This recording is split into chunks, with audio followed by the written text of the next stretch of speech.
Ça aimerait bien devenir une sorte de référence, un exemple à suivre.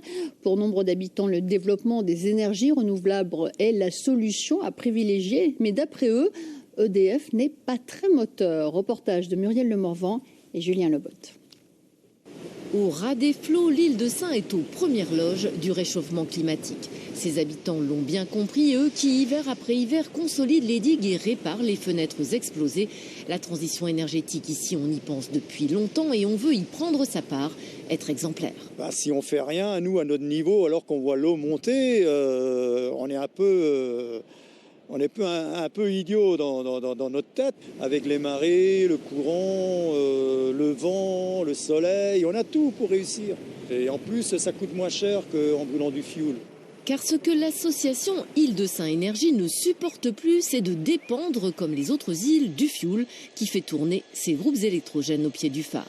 De l'énergie fossile qui coûte cher aux contribuables via la contribution au service public de l'électricité et qui surtout pollue la carte postale.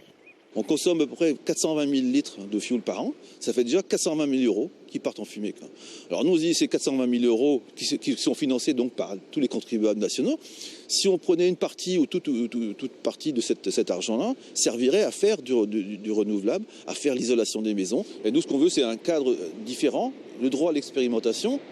En fait, ce que demande Île de Sein Énergie, c'est de se libérer du monopole d'EDF qui, selon l'association, freine toute avancée vers les énergies renouvelables. EDF s'en défend tout en reconnaissant n'être pour le moment qu'à l'étape économie d'énergie. Avec donc l'association des îles du Ponant, avec le conseil régional, avec le département du Finistère et avec l'ADEME, on a engagé depuis maintenant 10 ans cette première étape en une étape successive pour déjà diminuer de 25% la consommation d'énergie. Ils veulent montrer qu'ils font des choses. Ce qu'on leur dit, c'est qu'ils aillent à Miquelon. À Miquelon, ils viennent de faire enlever les éoliennes qui existaient, donc qu'ils les remettent à Miquelon. Et puis qu'ils nous laissent faire le projet sur cette petite île. Et puis à la fin, on verra qui a le mieux avancé. Ce soir, les militants sénants de la transition énergétique seront sur le continent, à Douarnenez, pour faire connaître leur projet. Leur île est tellement emblématique qu'ils espèrent mobiliser au-delà des flots.